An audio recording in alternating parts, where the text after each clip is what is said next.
Telangana has several major handloom clusters such as Pochampalli, Gadwal, Narayanpet, Siddipet, Warangal and Karimnagar.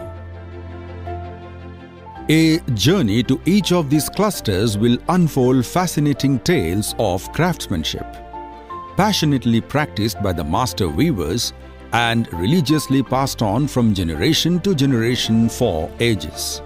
One such epic journey takes us to the silk city of India, Bhudan Pochampalli, located just 50 kilometers away from the state capital Hyderabad. Pochampalli is the largest center for tie and dye ikat in the country. The quiet village, which was the epicenter of the historic Bhudan movement launched by Acharya Vinoba Bhave in 1951, has looms whose traditional designs are more than a century old. Ikat refers to the process of resist dyeing with the sequence of wrapping and dyeing sections of bundled yarn to a predetermined color pattern prior to weaving.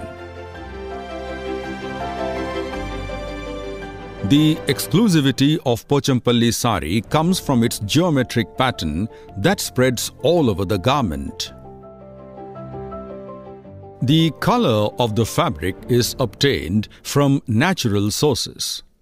The minute detailing gives it a very captivating effect.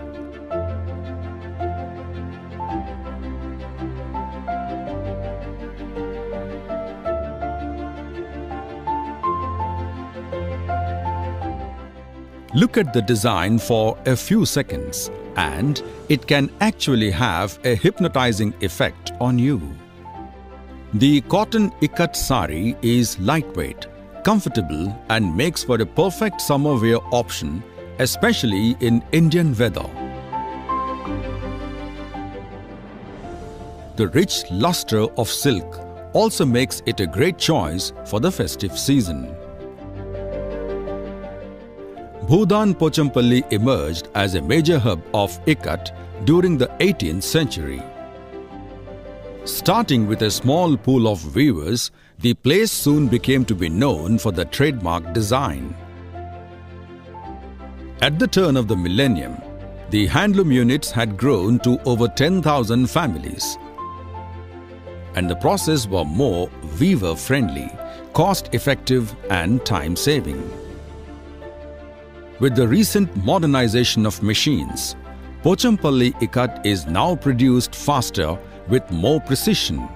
Its usage is not just limited to saris.